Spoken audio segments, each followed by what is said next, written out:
Good evening to this and welcome to this special broadcast. Today, a little after 1 p.m. India time, Pakistan finally, 79 days after 26/11 and 38 days after India actually gave it all the evidence, went ahead and had a press conference. The press conference was addressed by its Interior Minister Rahman Malik. In the course of that press conference, Pakistan made a lot of admissions it could have potentially made a long time earlier and which are now being seen as a step in the right direction by some or an admission or owning up to its own lies by others. 4 important admissions Pakistan made. Let's list them out.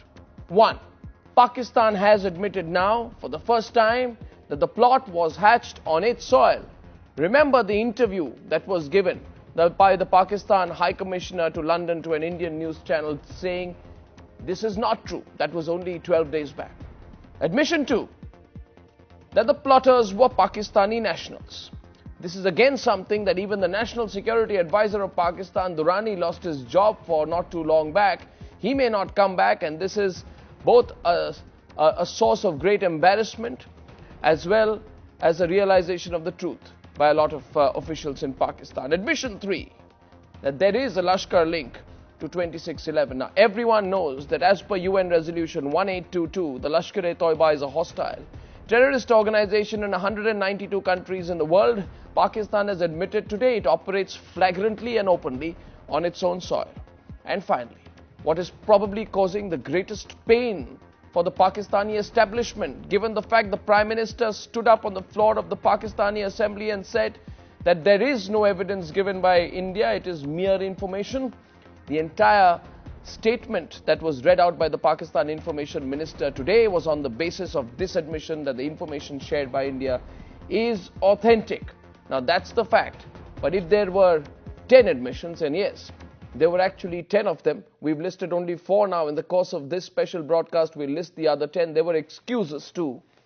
In fact, there were 6 key excuses. Let's list them out before we begin the debate this evening. We feel that this investigation actually is divided into 2 portions. One is in India, one is in Pakistan.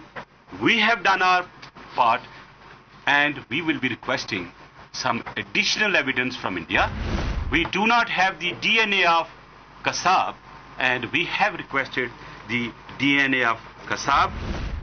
According to our investigation, there are 7 SIMs, maybe 9 SIMs, and those SIMs are from India. So we would like to know how these terrorists were able to get those SIMs from India. Fingerprints of all the dead terrorists, including Kasab, because we want to get into our database and see if they are involved in any criminal activities, and then also we can trace some other of their colleagues.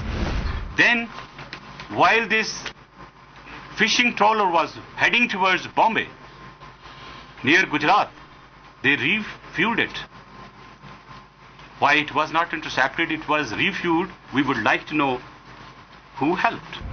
But the photographs and the details which have come to us, I will just show it to you. I hope we get a better copy of that these photographs cannot be recognized. Well, that was what was held up by the Pakistan Interior Minister. Let me hold up again part of that dossier that Times Now has been showing to all our viewers. In case you haven't seen the detailed dossier, let's see the exact part before we introduce our first guest tonight. You will see here, which I'm pointing out, there's Sogo spray made in Pakistan.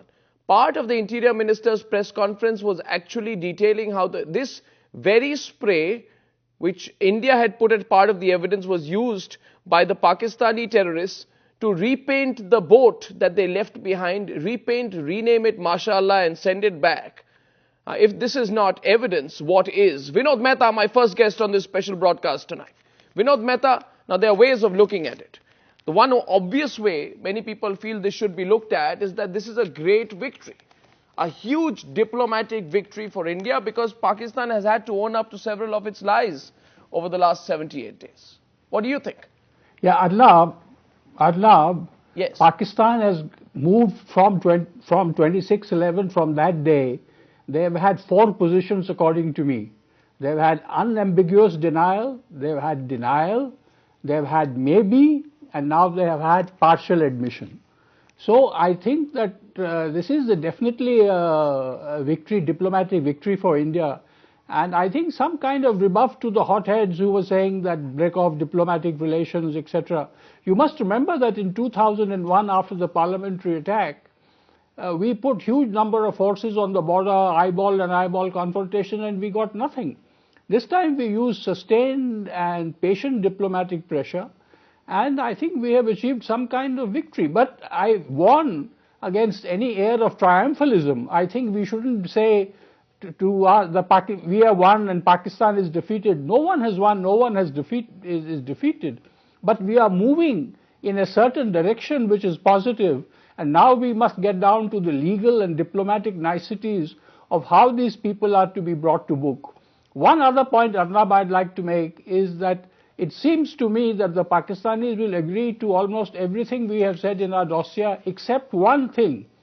They will not agree to any ISI involvement. And I think that we will have to examine what is important for us and what is not important. I believe that if they don't agree to ISI involvement, it's not such a big thing. If we can agree, if we can force them or persuade them to dismantle the terror infrastructure, I think that is more important from us rather than a prima facie admission that the ISI was also involved in this operation. They are not going to concede that, and we'll get stuck in some kind of blame game again. And so we should be happy what has happened and proceed in that direction. This is definitely a positive development, and I'd like to congratulate the people at the MEA who have pursued this matter with some calm without being shrill, and that has paid off in the end.